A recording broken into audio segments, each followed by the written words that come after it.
Well, good evening. Really, it's nighttime now. I'm sure by the time you're getting this, this has been a very full day for me.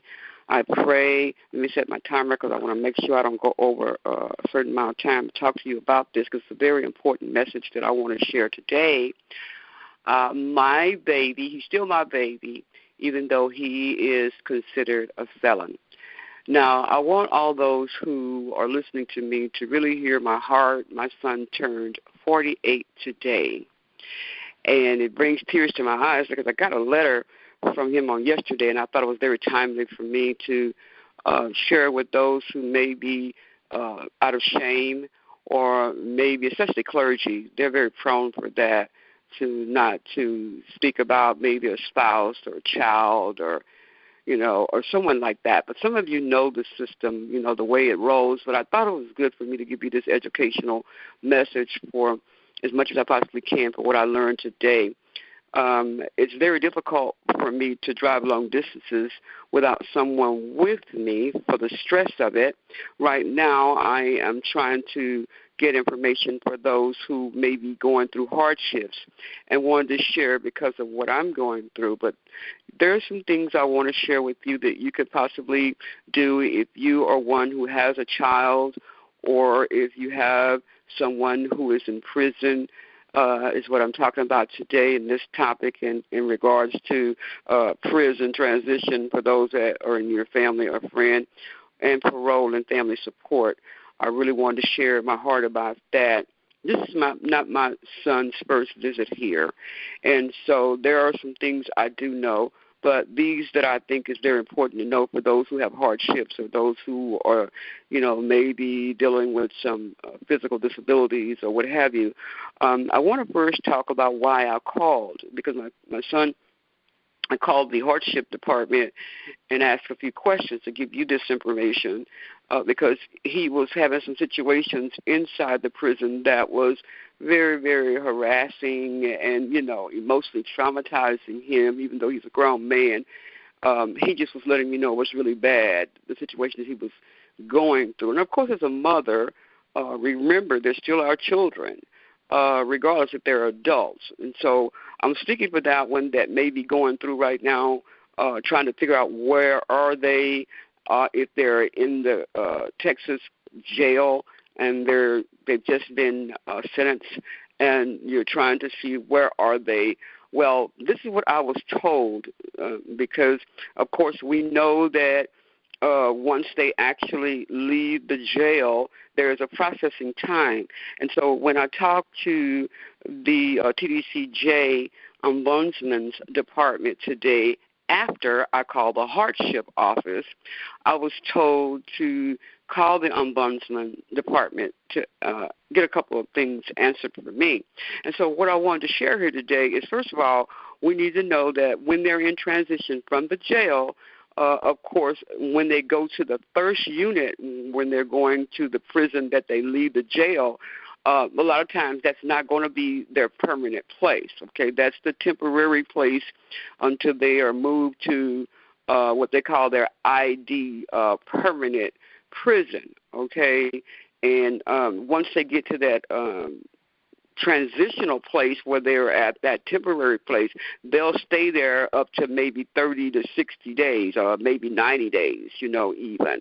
But it depends on, where they're going to be sending them afterwards. But, after I pondered talking to the, the hardship department, which I'll share briefly about that in just a minute, what they share with me about the hardship requirements.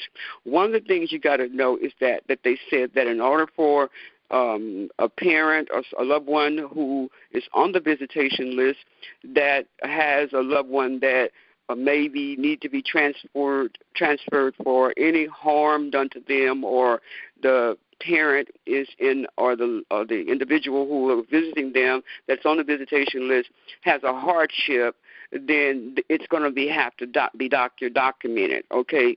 So you're going to need to get a letter from the doctor, and the doctor has to sign the letter. They don't have to say what's wrong with you. They do need to say that your hardship prevents you from driving there to see your loved one, okay? You get them to sign it and date it. Now, you will need to write a letter in your letter needs to say why you need it, what you deem necessary. Now, here's the deal. For that hardship to be approved, they will review it after they see the doctor's letter, and along with your letter, you need to send that all together. And what they're going to do, they're going to look to see a couple of things. Number one, first of all, is the hardship meeting their qualifications, and that's the main one, what the doctor says. And then the second qualification is it over 200 miles, okay, from where you reside? Is the prison 200 or more miles, all right? And so that's one of the things you got to look at. Now, one of the things I thought was very, very interesting is that when I called back, because I wanted to say, well, wait a minute, this is Texas. So I called back and I said, okay, is this primarily for the state of Texas, or is this global when it comes to hardship? And they said, no, it's just this is the state of Texas hardship requirements, and I'm going to give you the address so you can send that information to them, and you would attention it to hardship.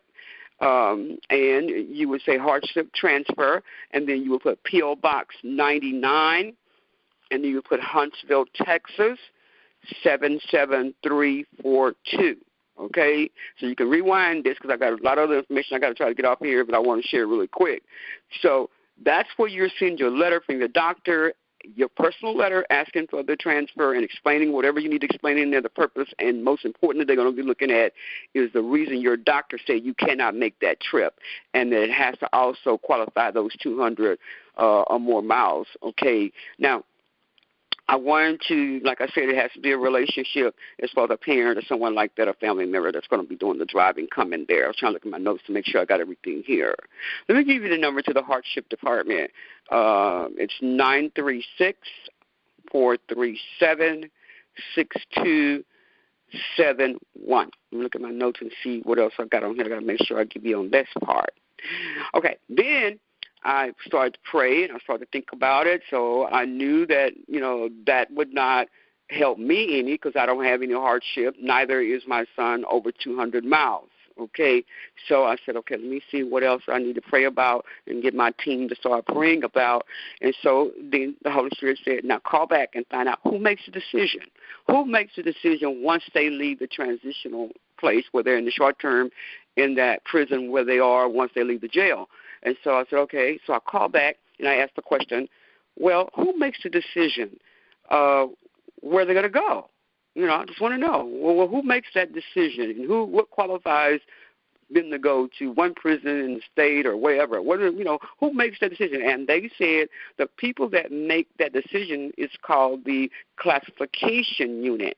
Now, this classification unit, they're the ones who look at from once they leave that jail from where they are temporarily, and they say they never, what she told me, they never go and get them unless it's between the hours of, or they say they never get them at night. Let me look here.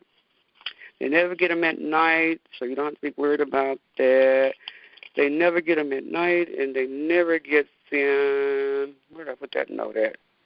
I don't see it. Okay, no, they don't transfer overnight or on weekends, okay? But they do when they're in transition. That transition facility where they are, it could take up to like 30, 90 days before they go, okay? The reason why they do that is because for security reasons, they cannot tell you where they're going because for a number of reasons. Anything could happen in between there or whatever. So they can't tell you where they're going. So that department, the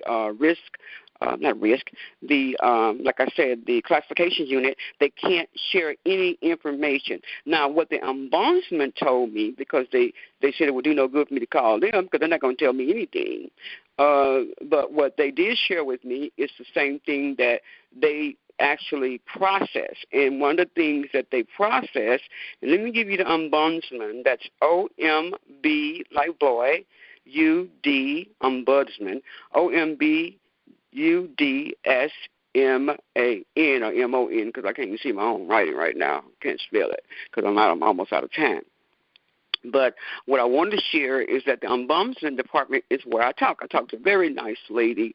So I wanted to share, she also said that if in the event that you had any questions to find out, for example, if you have a child that's mentally ill or someone who, have to be on medication, or they may be HIV positive, or, an AIDS survivor, and they're going through and need medication or need to be hospitalized, if they're writing letters and stating that they're in danger, they're in fights, or they're feeling suicidal, or they decide they're going to go on a hunger strike for whatever other, maybe threatened by gangs in there or whatever, you can call the ombudsman's office and you can make a legitimate complaint based on what you're hearing, and those concerns they will look into when it concerns medication and stuff like that and all that.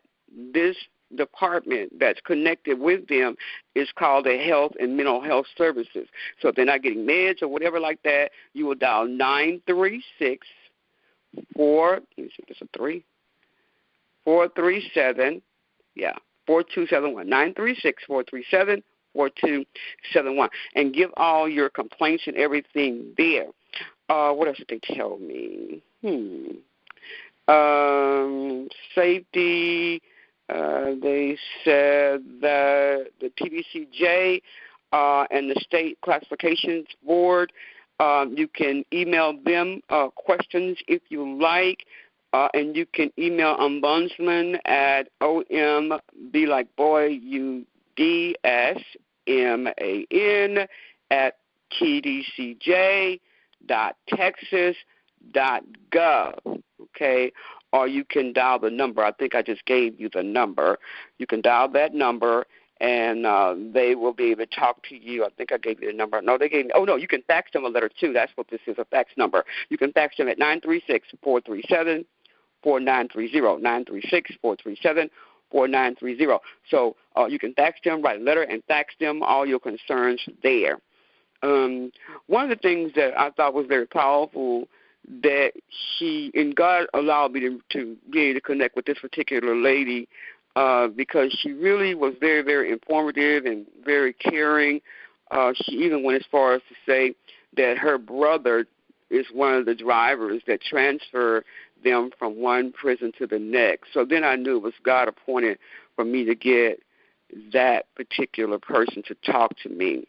You listen to me. I know many of you may be going through like I was last night, praying for my son and, having to be stressed out, and stuff like that, and being in a place, he said, is so hot and this and that. And if you've ever been in a prison, did prison ministry before, I don't know if you've ever been inside where they sleep and all that. It is really heart-wrenching. But, decisions have been made by them, and all we can do is be the gap and pray for our children and pray for our loved ones. But we have to be the one to be able to at least set some example by trying to find in our hearts to forgive and let those things go, and see how you can be a voice and at least a vessel to go in and visit them, or send someone. Because if you don't send someone, that really puts a mark against them. They look at everything. They look at what they do inside, and they look at who come inside to see them, meaning they watch what they do, go to school, go to church, and all that. They watch all those things before the board makes a decision if they're going to have any credibility to come out. So you need to go visit them because they mark those points there. Visiting them in the jail is one thing. That is not going to count as much. But when they go to prison, it's very important that you visit your loved one in prison. It's very important that you send letters and write them. You got to stay in touch. And when you don't hear from them, you need to get a hold to the chaplain there at the prison to find out if there's anything wrong because you haven't heard from them and so on. Because sometimes, they do have lockdowns and all of that. But you can call the Ombudsman's office, and let me give you that number again. It's 936-437-4927. And the other thing I want to share, when you get on there, you're going to hear all of this other stuff if you're looking for this and that. As soon as you get in that phone, start to give you information, immediately hit the number 8, and then someone will come on the line and talk to you. Now, if you want to send the Ombudsman a letter, you can send it. I think I gave it to the P.O. Box already, 99. Yeah, I did. Okay. Well, I think that's enough for me to talk about that. This is what I want to say before I hang up. In all my life, I've done prison ministry. I've done jail ministry. And one of the things, juvenile, these kids, it just breaks my heart to see these kids in these juvenile detention centers and all of this. It just breaks my heart. But somebody got to go and say and do something, okay? If you ever want to do an outreach ministry, try to do the jail and the children detention centers and stuff like that. And you parents, I think that, and you loved ones, I think it's very important that you sow that seed too. That's one of the things I believe in. When my son went to prison, I always sowed seed to make sure, meaning seed of myself, of my time. I went inside and blessed somebody else's son or daughter while I was in prison, or while they was in prison, that is, or while they were in jail, because I know that while I'm touching their lives, God is making an impact for my own. So I pray that you will pray for my son. I pray that you will also consider the situations with so many other families who are really ashamed to really think about the fact that someone may find out about their loved one, but pray for their safety. Pray that they will receive Christ while they're in there. Pray that God will give them peace and that they will have safe sleep and all of that. And it's amazing that God allowed me to send my son specific scriptures for his birthday today when I mailed the information. I mailed that out the same day I received the letter that he was traumatized and he was really going through with some really hard stuff with some of the people there. But I know God is not going to ever let those, who love God, their children, ever suffer any harm to the point that they will be utterly cast down.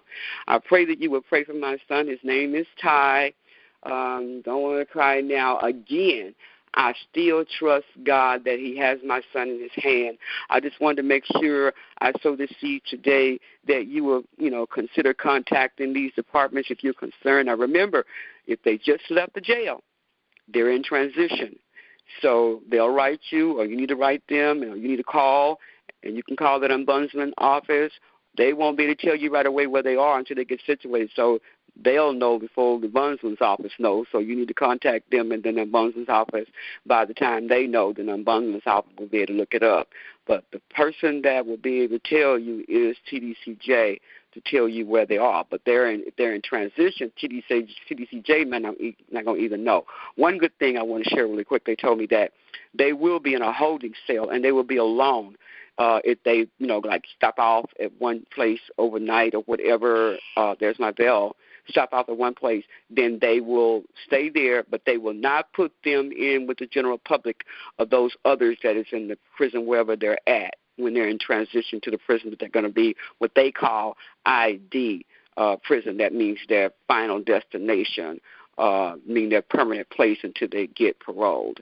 So anyway, I'm gone. I just say pray for me as I'm praying for anyone that's connected to this ministry. I'm praying for you. I'm praying for any secret people that you know that you don't want anybody to know about, whether it's your children, grandchildren, or whatever, or even your spouse. I'm praying that you will get with God in your secret time and pray for their peace and pray God to get them to really give their lives completely. And that's what I believe, God, for my son, and I will be praying that for your family. God bless you. We will talk later in the next session. Just want to get this emergency session that I think a whole lot of families needed to hear about. Love you so much.